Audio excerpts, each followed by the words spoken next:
Sarap po ano. Yan, ako magagata-garden. Sarap talaga nito sa balot, chicharon.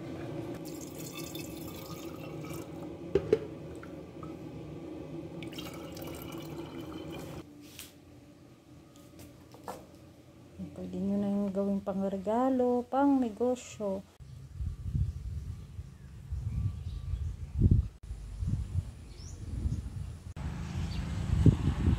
Picking ako ng mga ka-garden.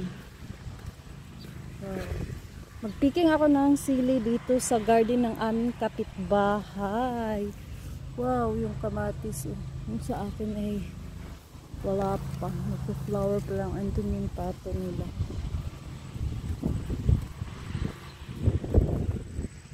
Ganda ng kamatis. May ganito din akong kamatis. Wala pa lang wala pang bunga. Nagpo-flower pa lang. Cherry yan.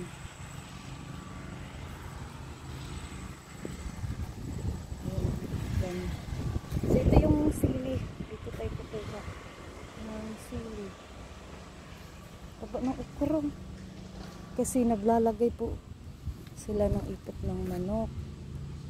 Kaya mataba ang dito. Bago tayo mag-picking, tingin muna tayo dito ng ma-harvest po. Ayun, malaki na. Hindi nyo siguro ito nakikita.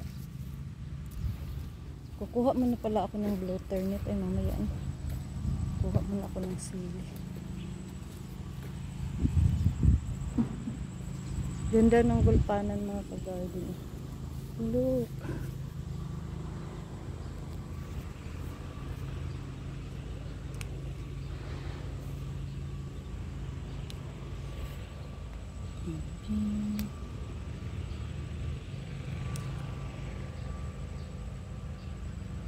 Init.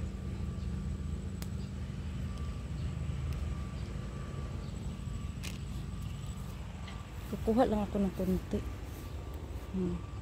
Ayan, picture na.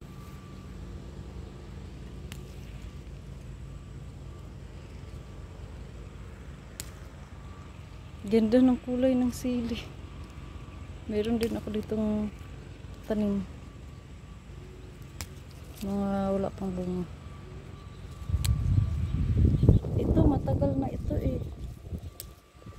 Sipag mamunga nito.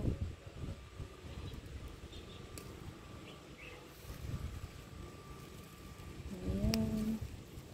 Kunin natin yung pula-pula para maganda yung itsura ng ating sili ba? Ay, sili. Ating sukang gagawin. Dahil yung ginawa kong suka ay ubos na. Pinamimigay ko rin kasi mga ka-garden. Ayun, malapit ka lang dito sa Tagaytay.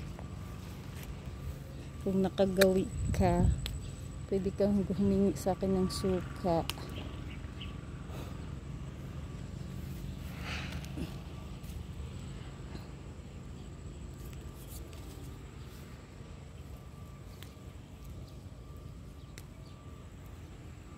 Doon tayo sa kabila. Aray. Cherry tomato mga ka-garden.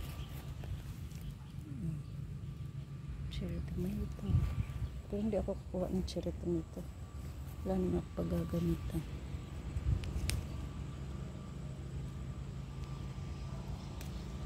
Dito lang ako sa sili.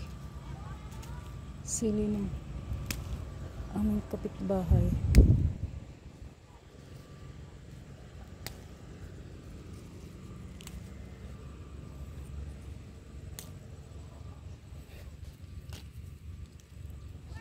Pwede na lang ako. Ayan.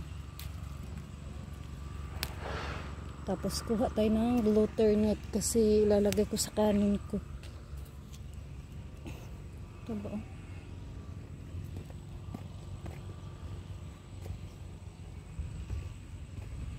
Tignan nyo yung papaya mga ka-garden.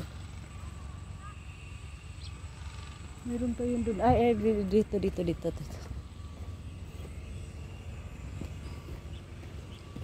May sili pa dito. Hindi to garden ko ha. Dito to sa kapitbahay namin. Wow! Wow! Halaka! Ang ganda ng bunga. Wow! Papaya. Papaya. Ang daming bunga.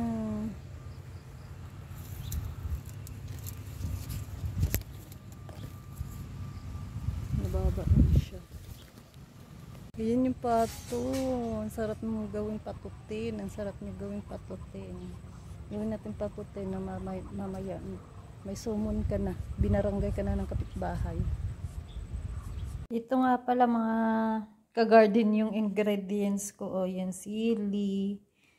Yung iba niyan tinanggalan ko na ng ng tawag niyan ng kanyang seeds. Yan, meron tayong bawang, sibuyas, luya, paminta, bitsin, asin, sugar, ang ating patis, at ating suka. Binili ko to siya sa 140 kaong to. Ano to? Hindi ko to uubusin mga ka-garden kasi marami siya.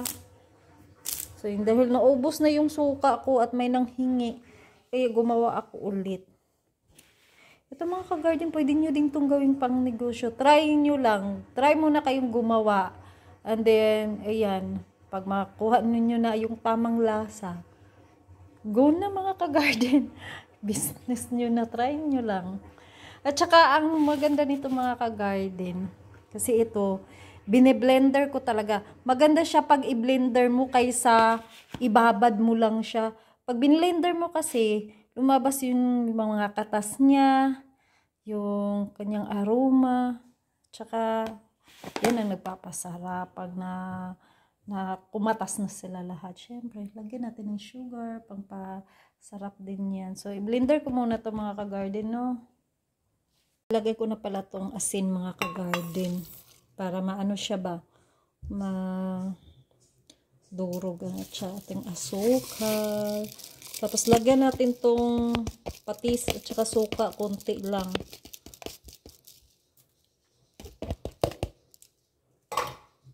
Garden, ayan, nilagay ko ng ating, ayan o, suka at saka patis. Naglagay lang ako ng konti. Tapos ating bitsin, lagyan natin ng bitsin.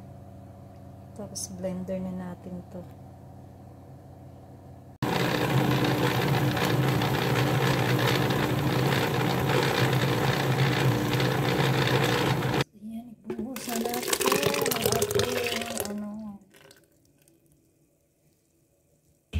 Blender, tapos lagyan ng paminta at lagyan ng suka.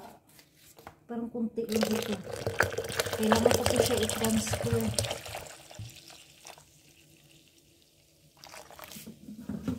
Napakabangon yung mga ka-garden at napakasarap yung sausawan.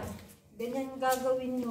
Ganito gagawin nyo, hindi kayo magsisisi pag ganitong sausawan nyo. Kasi ito mga ka-garden, matagal ko na talaga itong ginagawang ganito. Maraming kakagusto nito sa suka ko. Lah, ano.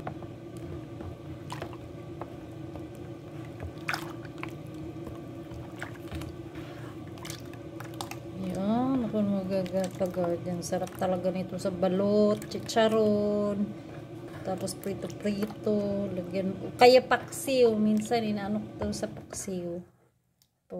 Kung gusto nyo gumawa ng suka na sausawan, ganito ang gagawin nyo.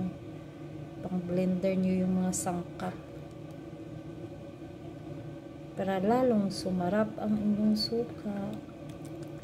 Tapos lagyan nyo ng patis. Para lalong sumarap. Pangsalin ko na ito. Yan, dalawa yan mga ka-garden. Ang ingay ng dryer namin. Nag-dryer ako ng damit namin. Ang tawag namin. Bibigay ko yan. May bibigyan ako.